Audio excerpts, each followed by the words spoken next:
Welcome to episode 55 of the Energy Balance Podcast, where we teach you how to live without constant hunger and cravings, fatigue, brain fog, poor sleep, and all sorts of other low energy symptoms by maximizing your cellular energy. I'm Jay Feldman. I'm a health coach and independent health researcher, and joining me again today is my good friend Mike Fave. Mike and I have been studying health and nutrition together for a long time now, and Mike also draws on his experiences from working within the healthcare industry. Today's episode is a Q&A episode where we'll be talking about whether Mike is losing his hair and whether hair loss is caused by lack of energy. We'll also discuss why symptoms don't always clearly reflect our energetic state. And then lastly, we'll talk about whether we can or should eat based on our genetics and the flaws in the idea that genetics determine our health. If you have a question you'd like us to answer on a future Q&A episode, you can send those in to jay@jayfeldmanwellness.com, and that's jay@jayfeldmanwellness.com. Or if you're watching on YouTube, feel free to leave those questions in the comments. And if you're new to this podcast, then after listening through today's episode, I'd highly recommend you go back and listen through episodes 1 through 7, where we took some time to build a foundation as far as the understanding of the bioenergetic view of health is concerned. To check out the show notes for today's episode, you can head over to jayfeldmanwellness.com/podcast, where I'll link to the studies and articles and any other relevant things that we discuss throughout today's episode.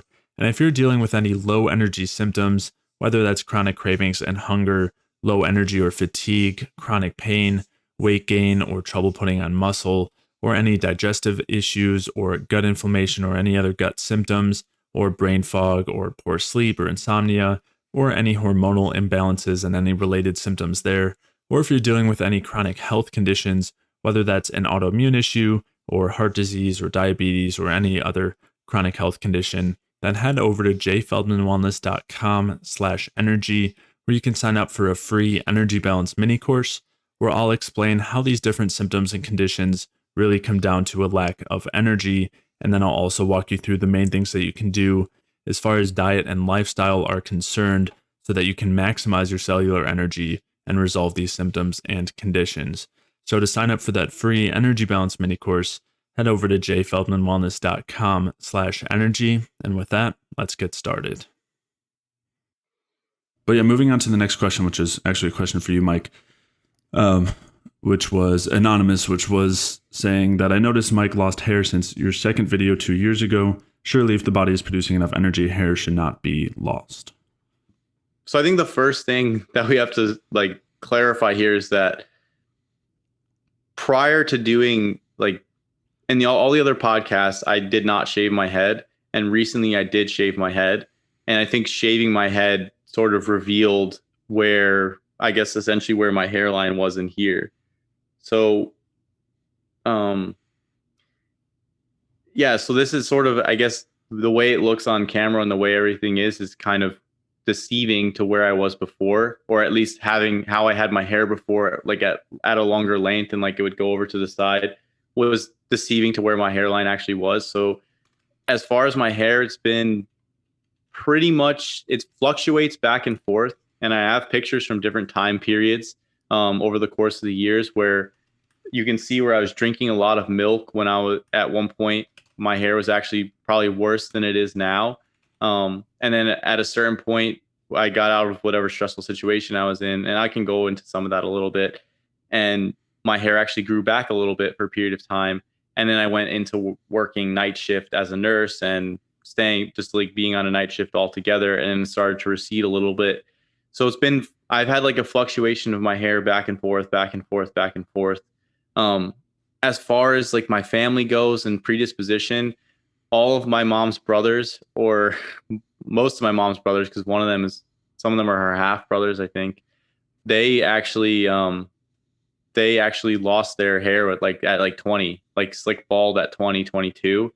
So right now I'm 26. And I still have my hair, so I'm kind of while genetics ahead of the game. Yeah, I'm ahead of the game. No pun intended. It's not that genetics defines everything, but that's my predisposition, is to lose my hair. And I even before I got into all the Pete stuff, I had run a 23andMe genetic test and then plugged the data into Promethease, which is a database that compares your specific raw data from your genome and the different SNPs to the associated factors with those SNPs. Um, so essentially, what came out of there is my predisposition was primarily towards hair loss. I didn't really have any predisposition towards anything else. The only no cancers or anything like that. It was pretty much hair loss, and then at a certain age, I popped up for prostate cancer. And usually, see in the research, hair loss and prostate cancer are going together. So, and then you also saw it in my family. No one's had prostate cancer, but there's been quite a few people with hair loss, and that's on my dad's hair is he actually has a decent amount of hair for his age. He's 60, but he's lost a decent amount of hair. And then my uncles on my mom's side have pretty much are slick bald in their 20s. So I had the predisposition.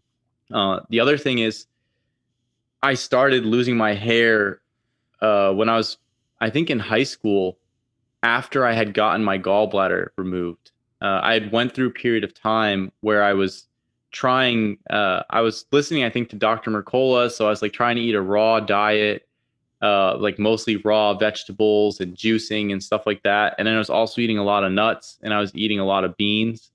And I got like pretty severely sick when I was in high school to the extent that I was at my height now. I'm 6'2", and right now I'm 195 pounds, 190 pounds, but like 45 pounds at 6'2" in high school. So you cut out for a second, Mike. So you're at around 190, 195 now. And then what were you Yeah. at And that then when point? I was in high school, when I had gotten sick, I was down at like 145. Mm. But my freshman year of high school, I was close to 180. So I had lost just 40, and I wasn't like I was lean. So I had lost like 40 pounds of body weight going on this.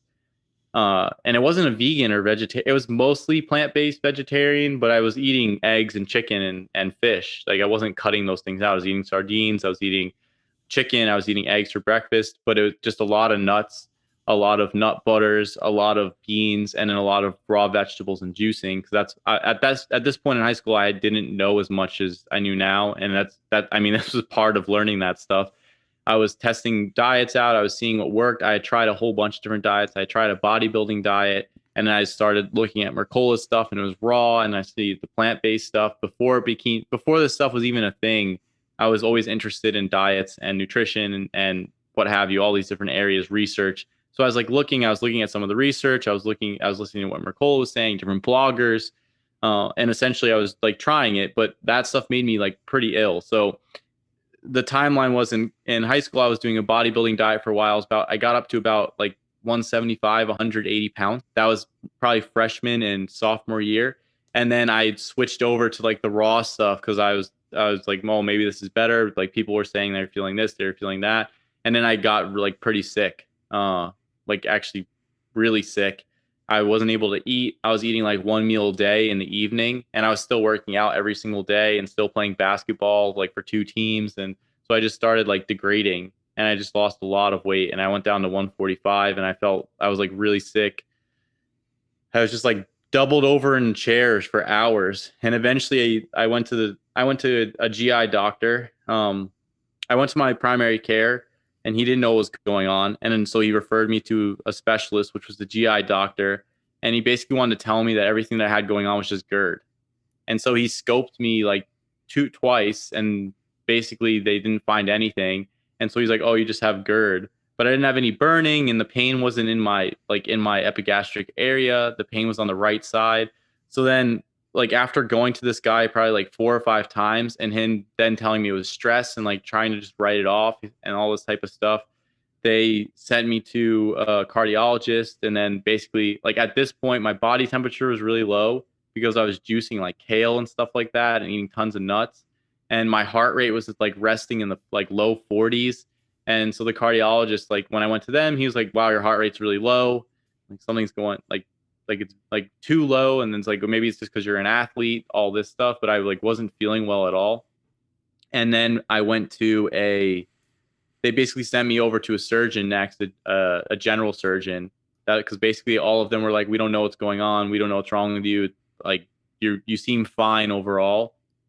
And then the surgeon was like, "Oh, you have a gallbladder problem." And what he told me at this point was that I had, um, he said that if he took out my gallbladder, I would get everything would go back to normal. I would feel fine, and then basically my gallbladder will eventually grow back, and or like the specifically the biliary ducts would adjust for not having the gallbladder and like create a pouch to hold my bile, and then I'd be fine. This is what I was told. So I agreed to the surgery at this point because I was in really bad shape. And I was actually really hesitant about it. So I went to an alternative practitioner. So I like signed up for the surgery. Then I went to an alternative practitioner. After when I went to the alternative practitioner, he charged me for all this like extensive testing. And uh I didn't really know what the testing was at this point, and my parents didn't know either. None of them were medical, and then he put me on like I remember I was taking like 10 supplements like 5 times a day, and I wasn't feeling better yet. Like I wasn't feeling better at all actually because I like, still continued doing the dietary stuff I was doing, and so then I basically like I was just getting sicker and sicker, and I was like getting worse, and I wound up having the surgery. So at this point I hadn't started losing hair yet, but I had gotten like really ill and I'd lost a ton of body weight, as particularly like when I was in my developing years, right? Like this is like 15, 16, 17. And so then after the surgery, I was like pretty sick for a month or so. I didn't do well. And then after that, I had changed my diet. I realized that the problem was all the stuff that I was eating because while I was like I wasn't going to school for that entire month or so, I was just at home reading, just trying to figure out what exactly was going on. And uh, so I like changed my diet, and then but my digestion at this point had gotten pretty compromised from the surgery. I wound up, and I didn't realize it until a couple years later, but not having my gallbladder really impaired me. And then like I had a lot of scar tissue develop in my abdomen, and then the doctor also left staples in where they removed the gallbladder. They stapled off the biliary duct. And so I was having like after this, I started losing my hair. This is like probably a couple months after the surgery, I started to lose my hair in these areas. Um, and you can see like in photos when I'm like probably 17, 16, 17 after the surgery, my hair in these areas started to get pretty light, like so it looked more blonde. And that was basically it was going away. Because I had shaved my head after, and my head was shaved through high school. This is just what we did. It's like playing basketball and stuff like that. And so basically, I was losing it. I didn't realize it until college, and I was having all these digestive issues, and I was having like weird insensitivities to foods and a whole host of things after. And it basically, I eventually realized, and I still struggle with it, is that number one, I've got testing done. I'm allergic to the titanium staples I have on my liver. So the only way to deal with that is to have them removed. And then I started to really understand what bile does in the intestine and what bile does in general and its importance for health. And basically, I had developed like in after that, I had developed like all this digestive stuff, and that's because I had number one, I had a lack of bile, and then number two, I had adhesions all over the place. So like I have like tightness in my abdomen, and when I would get stressed out, it would completely lock down, and I couldn't breathe, and I would get very bloated, and I'd feel extremely uncomfortable.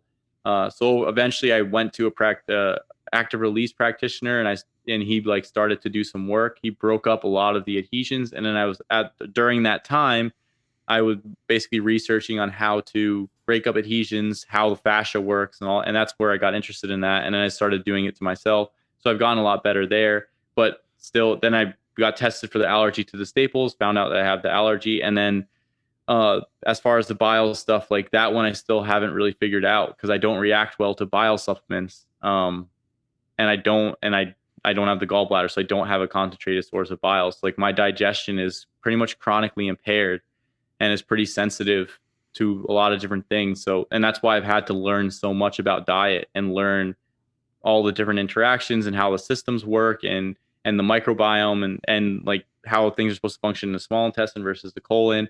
And so even now, like if I eat certain foods, um, it'll change my bile composition or it'll increase my production of bile to some extent. And then if it leaks into my colon, I can get like pretty severely irritated. And then that irritation, like I still have some adhesions left in my abdomen that I can't really get to. Um, and basically, when my colon gets irritated, it causes contraction of the muscles around it, and it will clamp down my whole abdomen. And so I've managed the process to a large extent, but I still continue to struggle. And basically, the symptoms that I get from that, besides digestive stuff, is like this is what goes. This is my hair basically here. I don't lose it in the back. It's just sort of this frontal region.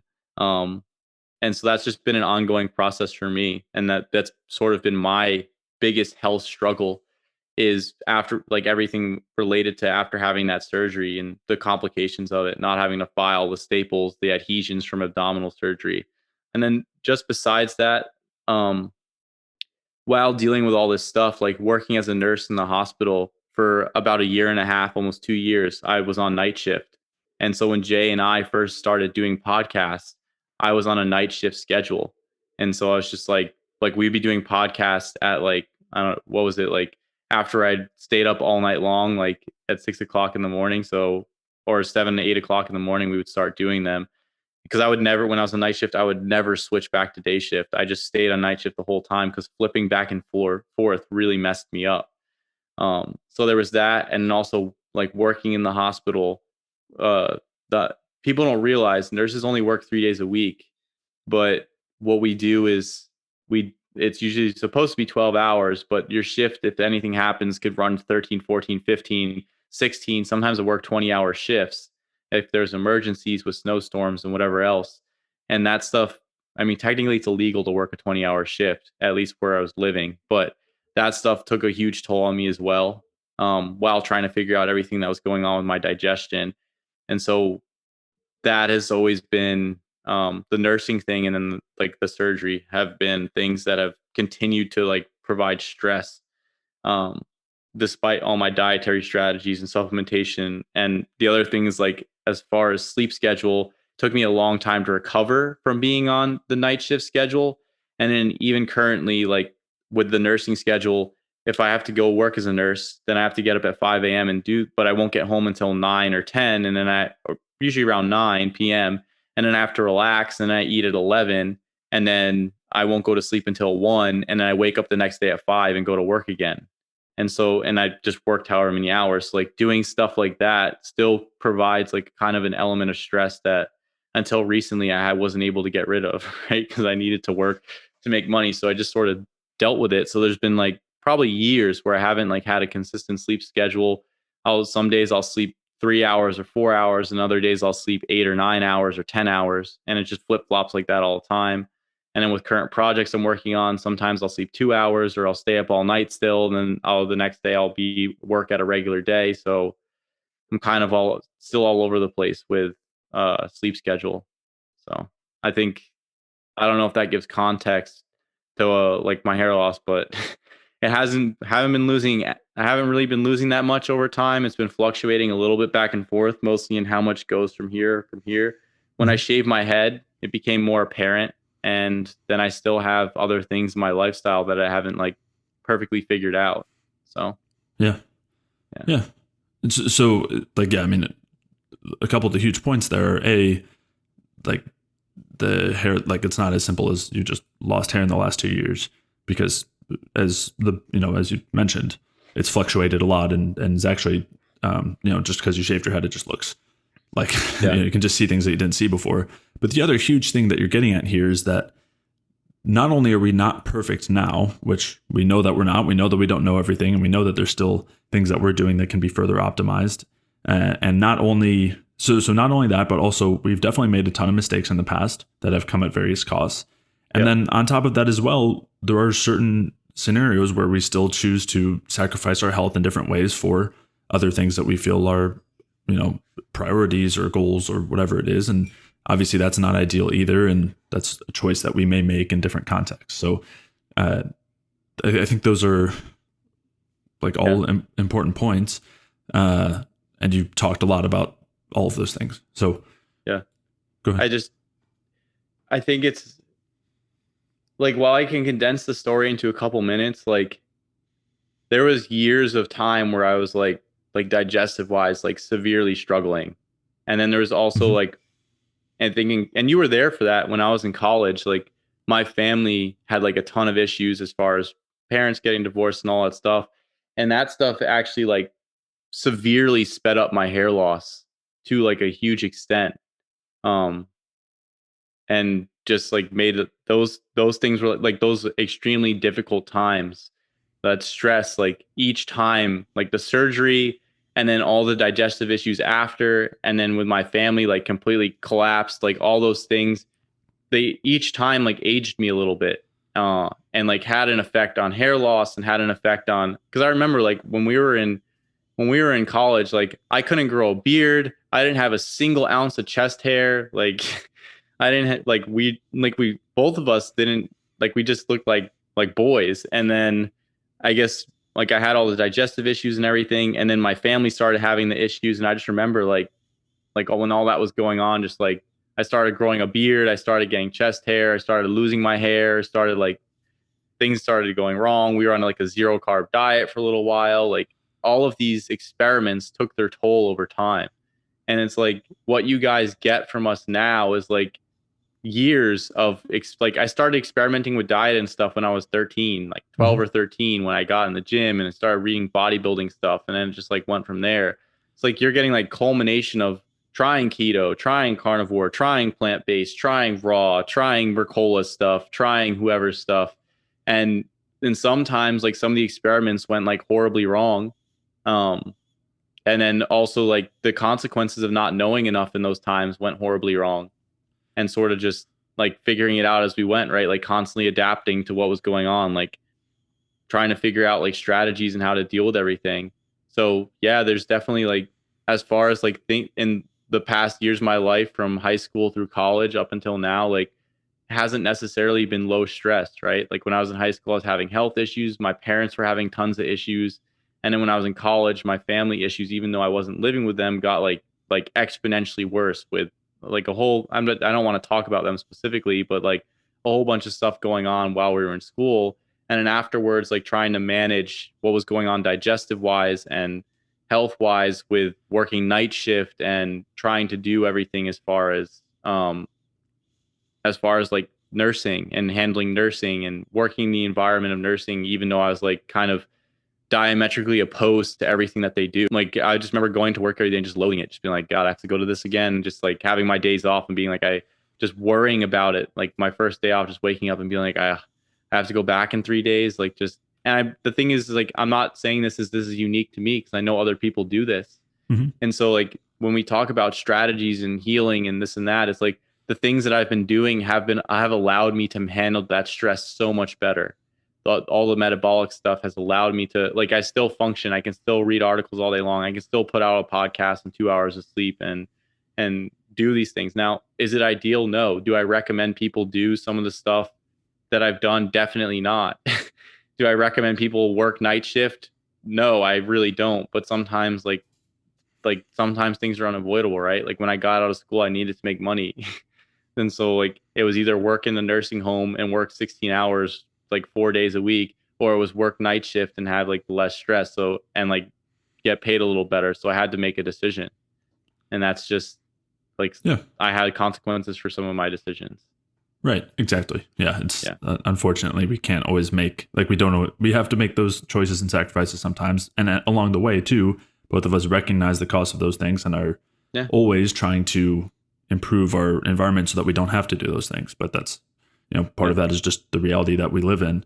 And we'll take some time in the future. We'll really dig into both of our stories a little bit more and kind of highlight some of those things, because I do think that's really valuable.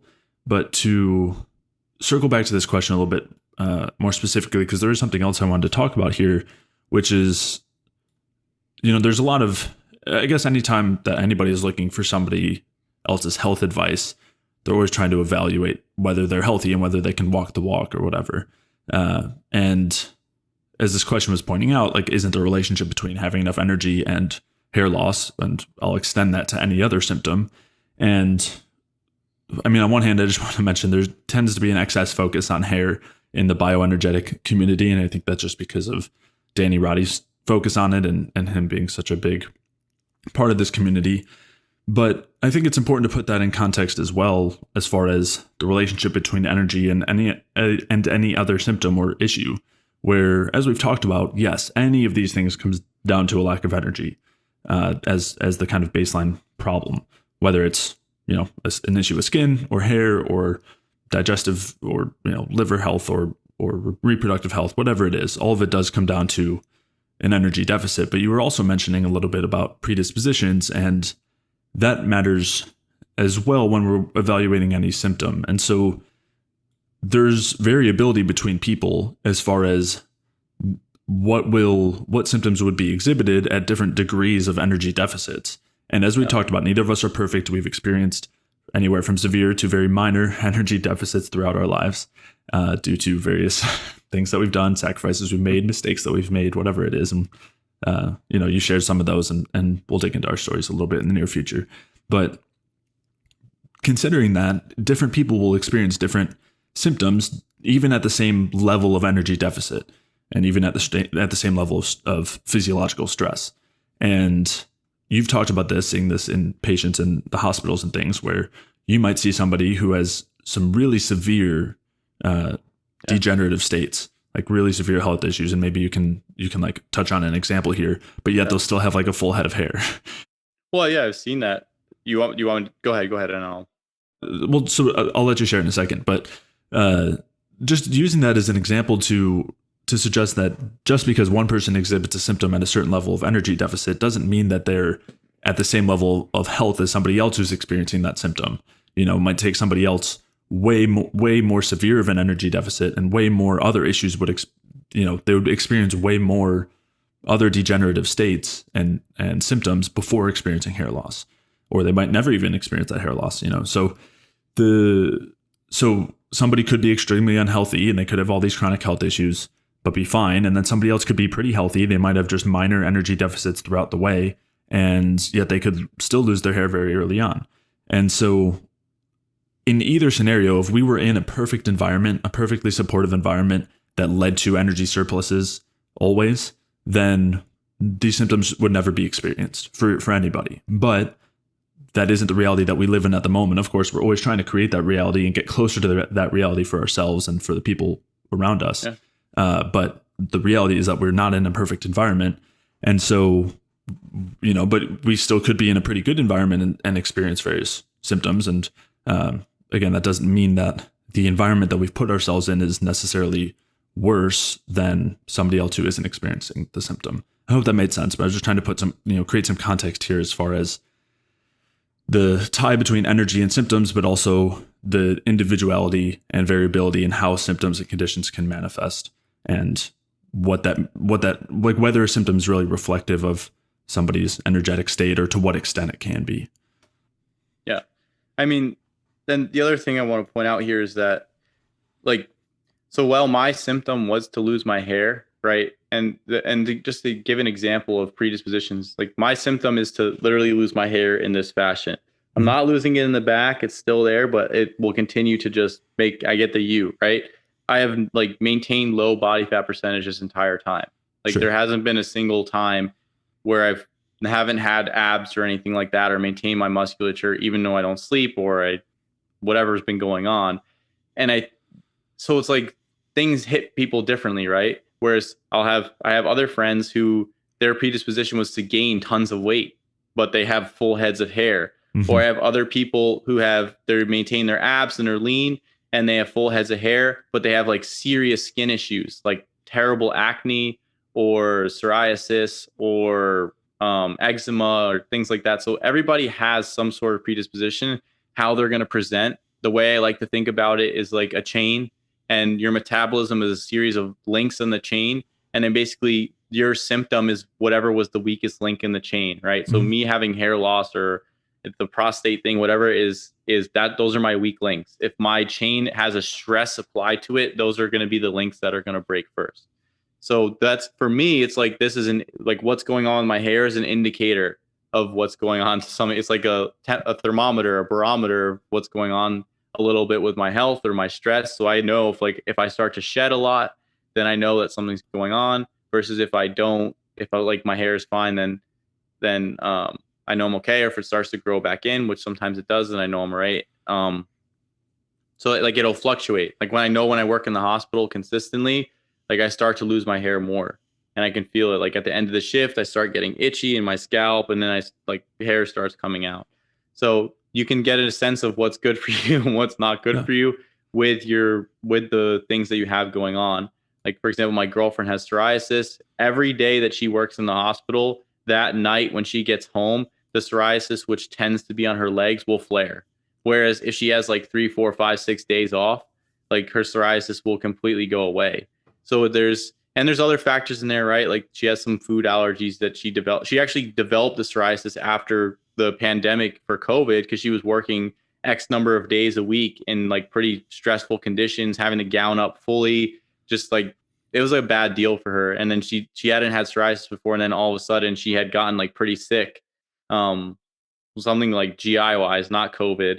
And then she developed psoriasis after that. So and now that's her barometer, like of what she feels. If she had a particularly stressful day at work, her legs will flare.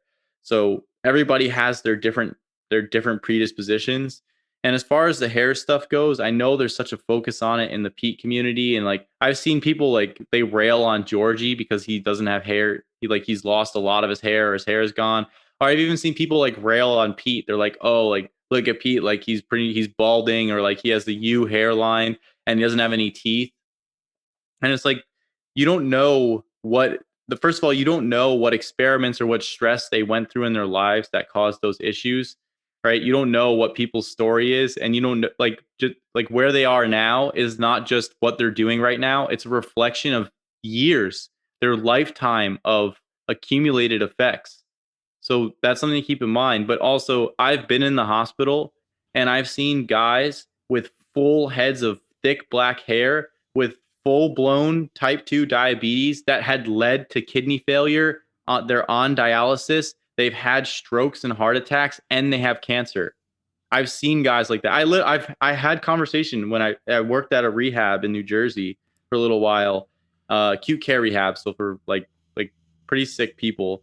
And like I told the guy, I was like, "Man, your hair is better than mine." And he was like 70 years old, and he had all this stuff going on. Like he had a kidney transplant. Like that profile I just described was him. Um, and I was just like, "Your hair is better than mine." And he was like, "Well, your kidney's better than mine." So basically, it was like that's like people's dispositions and are pretty different, and they respond differently. And I've had patients, um, I've had a couple patients like they were 50 years old. Um, there's this one African American guy I worked with. The guy was like 50 years old. He was muscular, like completely ripped. He like had a full head of hair. Like just the guy was like looked like a physical specimen, right? But he had HIV, hepatitis C. He had like 3 or 4 heart attacks. He had stents placed on his heart. He had colitis. Like he had all this stuff going on, but from the outside you would never know. Like you could Right. never see it. And he was like completely debilitated by everything that was happening to him, but he like looked great. And I was like, man, I was like, I wish I would look like you when you were 50 years old. And he didn't really have much to say about that. But I was like, what's the secret? And he's like, KFC. So he literally said that. It was kind of funny. You can cut that out if you want, but No, I think I mean, that's exactly like what we're talking about, right? Kind of like these layers of symptoms and layers along the chain and how individual it is for different people. And as you said, like the things that he was doing were obviously leading to a ton of degradation, yet he was extremely muscular, extremely low body fat, perfect hair, right? Do you say he had good hair? So, oh yeah, he had a full head of hair. yeah. So, Yeah. and that individual, like those links change people to people and at certain times and at certain layers. Whereas you mentioned, like you might have a certain symptom that you can use as a barometer. And if somebody kind of goes beyond that, if that part in the chain kind of breaks down and they've already diverted so much energy away from it, they'll start to experience further symptoms and further levels of degradation. And that'll be kind of their new barometer of where they're at. And that doesn't mean that those things couldn't all potentially reverse, but the deeper that those things kind of go, the farther it is to reverse and the harder it is. And so I think they that snowball. People's Exactly. problems snowball. They start as like little things when you're younger, and then if not addressed or managed or taken care of, then it just gets progressively worse. Yeah. And modern medicine will essentially pick people up once you actually have a structural issue. But the problem is that structural issues are far preceded by issues that you can't see on a scan sometimes. Like I've had patients who've gone to the doctor. The one guy, I saw him in home care. He had gone to the doctor for years, like 4 years. He was going to the ER multiple times a year with severe abdominal pain. And they did multiple CT scans and MRIs of his abdomen, didn't find anything. And when I was seeing him, he had just got the last time he had gone to the ER because pain had gotten like really bad again. They basically did a scan and they found pancreatic cancer. And I was seeing him because they had just done a surgery to remove his gallbladder, his pancreas, part of his liver, and some of his small intestine. And then like he couldn't eat, right? So he had him on a feeding tube, and I was seeing him to set up the feeding tube, do the wound care for the surgery, and show him how to use the feeding tube. And it was like he had symptoms and problems for years before, but it didn't show up structurally. So people's predispositions roll over time if they don't adjust them. And modern medicine picks them up when it's like a lot of times too far gone. And that's when you start seeing interventions like surgery and things like that. So, Mhm. yeah. Yeah, and those things aren't, I mean, again, to clarify, it's not like it's too far gone in that, I mean, it depends on what they do with the surgery, right? I mean, Well, taking out everything they took out is like he's not going to replace his pancreas, right? right. But yes, of course. But what I am getting at is like from the health standpoint and the presentation of these symptoms and conditions, I do think it's possible to recover all of those layers all the way back up. It just requires a good enough environment and enough time in that environment. And again, there are limitations in our current reality, so that might be harder to attain depending on how deep it is, or you might just only be able to fix a few of those layers, not be able to get all the way up. But if the environment's good enough, there's no reason why we can't regenerate in that way and recover. Yeah.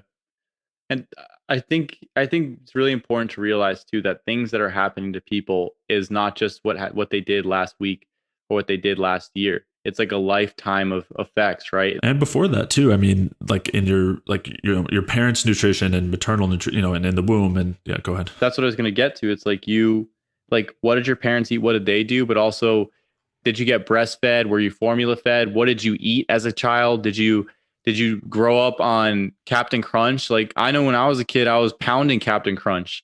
And I know I was slamming Lucky Charms when I got home from school. And I still had 3 good meals, right? But I still ate a ton of junk food. And I know like that's the same thing for a lot of my friends, same thing for my girlfriend, same thing for my sister, same thing for my dad. Like you ask, like, what would you grow up on? Ice cream sandwiches. That's his response. It's like ice cream sandwiches and oatmeal cookies. Like that's so it's like you have like generation. And then when I asked my dad, like, what'd you do through his 20s? He's like, I drank. And then he had me in his 30s. So it's like those effects carry over. Yeah, well, and as I mean, the bigger picture here, as you're getting, is now you're seeing so many more symptoms and serious conditions happening younger and younger, and you know, yeah, I mean, there's like we want to talk about epidemic of chronic health conditions. I mean, that stuff's happening younger and younger because it's continued adaptation that's happening over generations. And as you're talking about, not only was our nutrition pretty bad, and we had started having our issues earlier, when we were young. But obviously our parents and up from there and all of the symptoms they experienced and conditions they had. And yeah, those things get passed down. And while this sounds dark, it sounds like hopeless. The alternative is or not the alternative, but this is a two-way street and you can push everything the other way. Everything really helpful that you're doing to support your environment energetically or support yourself energetically by creating a favorable environment not only helps you regenerate, but also helps push things the other direction and helps it so that everyone that you're affecting beyond you and your children and on from there will then be moving that other direction and will be able to move forward. So it's not a what's the word? I don't know, it's not a death sentence. Yeah, it's not your destiny. Yeah. All right. So Dominic asks, I read a lot of stuff about genetic eating and genetic predispositions and the influence of eating habit and diets. Is there such a thing? I'd love to hear your opinion on that topic. So just to start here, we talked a little bit about this in terms of the idea of ancestral eating. And I guess it's a parallel idea, right? Like we're supposed to eat something based on our genetics. And then with the idea of ancestral eating, it's like we're supposed to eat something based on what our ancestors ate. And we talked about some of the problems with that idea in a previous episode, so I'll link to that. But the premise is basically that just because there's something that we're adapted to or something that's available, it doesn't mean that it's ideal. And so even if we want to look at things ancestrally and look at what certain people ate at a certain time, there's value in looking at what they ate based on what was available. But it's also worth keeping in mind that just because that was what they had available and those their choices, that doesn't mean it was ideal for their health. It doesn't mean that they had to make adaptations that led to decreased energy availability, or I should say adaptations as a result of decreased energy availability that came at some sort of cost to structural integrity or complexity or various other things that happen when we have to adapt to a suboptimal environment. So I think that's just a helpful context to have first, is whether we're looking at an ancestral community or you're looking at kind of modern human genetic differences and individual variations, just because somebody is more adapted to eating something doesn't mean that that thing is ideal even for them necessarily. And it doesn't mean that putting them into a better energetic environment might change. Well, it will definitely change that kind of genetic predisposition. And that's the whole realm of epigenetics. And again, one of these days we'll do a podcast talking about evolution, and that'll tie in with genetics because it's such an important topic that kind of weaves a lot of these concepts. It's one of those kind of big picture ideas. But the important thing here is that our adaptations to our environment are mediated through genetics, and this happens through epigenetic changes. So when we're looking at someone's individual genetic variation, if you want to think of it that way, which isn't just determined by genetics, but genetics is a part of it. When we're looking at someone's individuality there, they have adapted, there have been adaptations that have basically been passed down over time that have made them, maybe they're more likely to have issues digesting starch, or maybe they're more likely to produce a lot of LDL in response to eating more saturated fat or something like that. And there's various reasons why they might have some sort of adaptation in this way. But that doesn't mean that one person necessarily should be avoiding saturated fat or something like that. Instead, by creating a favorable environment energetically, that should lead to adaptations to that energy surplus, to that increased energy, which should lead to a closer to optimal or a better epigenetic like front, or like I guess like a better landscape, like a better. It's hard to pinpoint it because, right, like we're cohesive systemic organisms, but basically creating a picture that is closer to increased structure and complexity and involves greater energy. And so that's going to be imposed, or that's going to be shown in various different ways. I don't know. I just think that I see like the initial idea of genetics is one that there's a fixed genetic code, and it's like that code dictates everything. Mm-hmm. And I don't think that that's actually the case. And I think that they're slowly moving away towards that. What I think is that the organism and the environment are constantly interacting with each other bidirectionally. So the organism is affecting the environment, and the environment's affecting the organism. And then that the genes and a whole bunch of other systems like hormonal profile and like states of the cell and energetic state of like while the organism's developing, and particularly for humans in the womb, it like dictates a whole host of different adaptations and effects that can come about in the baby or the new organisms that's created. So it's not just like there's a genetic code and then that's expressed and that's it. It's like there's this constant interplay, this constant interaction, this constant adaptation over time. And it makes sense, right? Like you would want your environment currently is going to ideally help to set up the system for your children, right? You're going to pass on some levels of adaptation to that environment. But the thing is with all this genetic eating and genetic predisposition stuff, as far as like, we don't even know that much about this bidirectionality and how epigenetics and how genes and how this and that work. And like, so you have this idea, well, first you have to get rid of, or first you have to reconsider that there's just like this one genetic code and that's it. And that's like what you're seeing in research now. I feel like epigenetics is slowly creeping toward this idea of bidirectionality. Um, and like Pete has talked about like remodeling of the genome and all these different elements and things like that. But so it's like if you have a bidirectionality, just the proposition of, oh, then you're only supposed to eat this one type of diet, I don't think necessarily makes any sense. Like if you hold that first principle in line and the next, this idea doesn't make any sense anymore.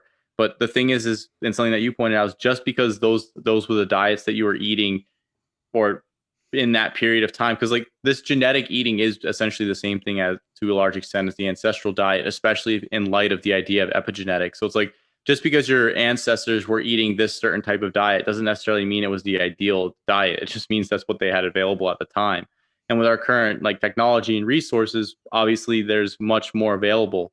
And we can start, and that's what we're doing is you can pick and choose diets and see how different factors interact with each other and how they adjust and how it interacts with the individual.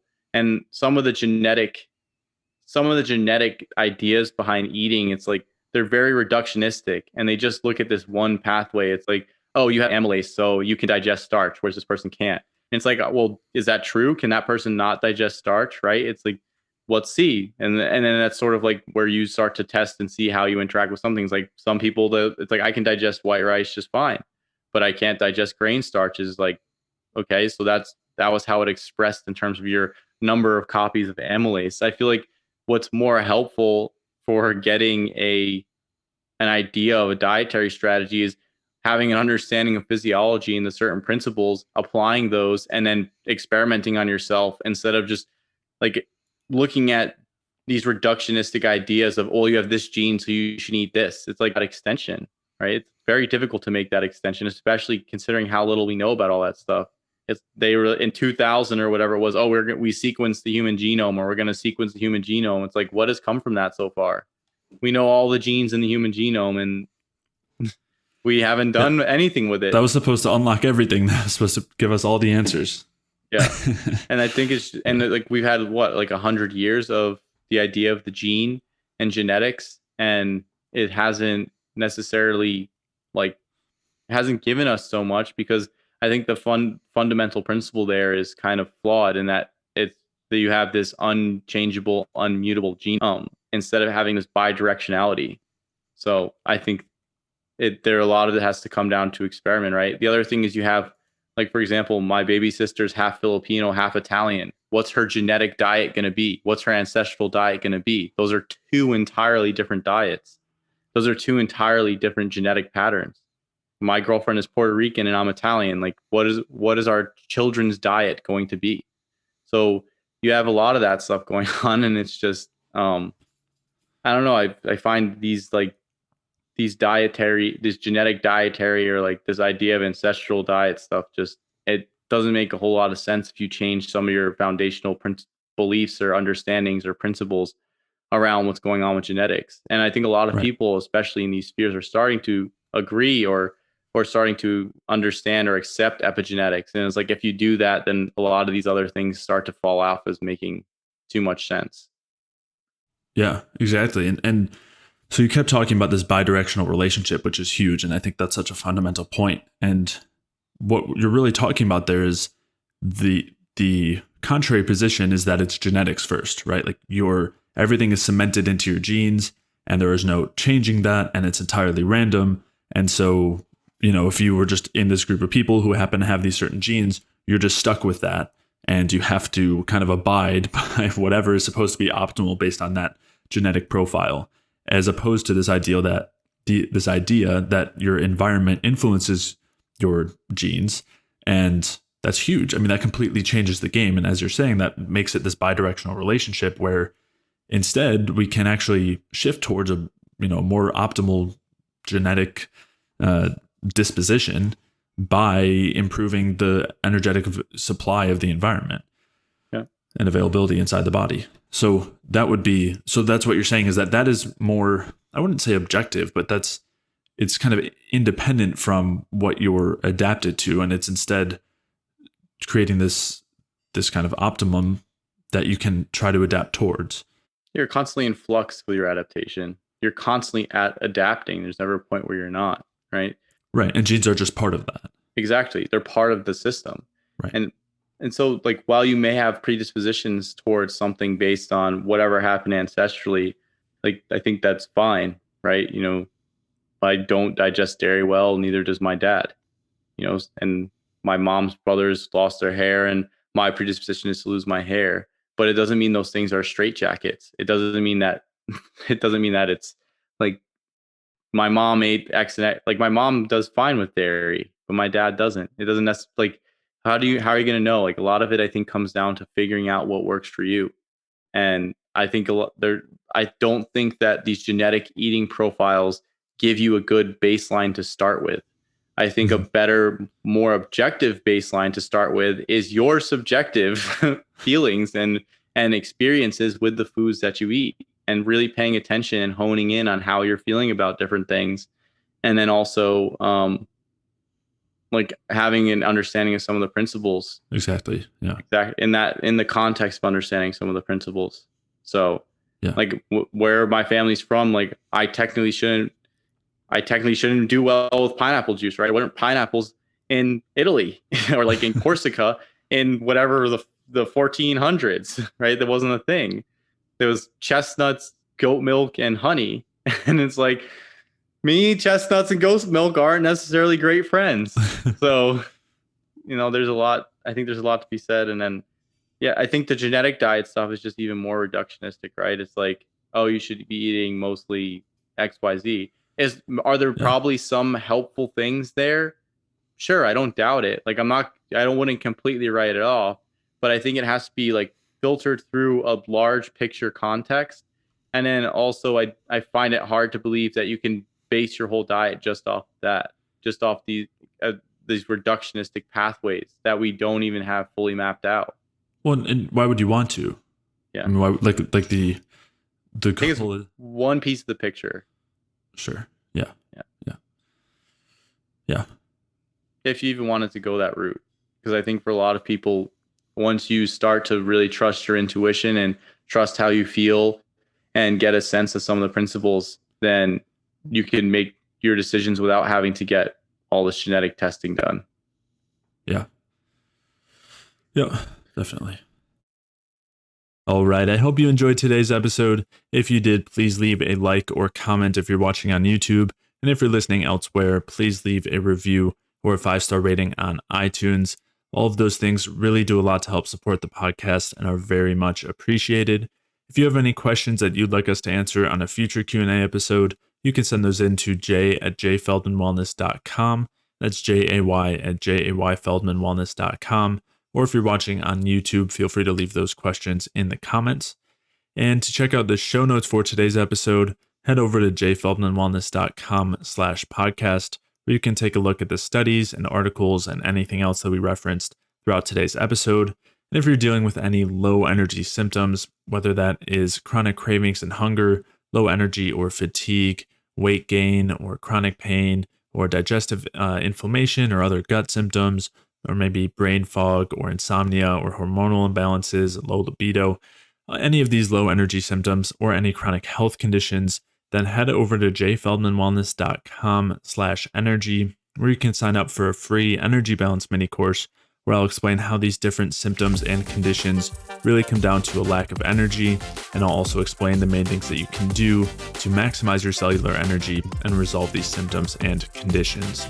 So to sign up for that free energy balance mini course, head over to jayfeldmanwellness.com/energy. And with that, I'll see you in the next episode.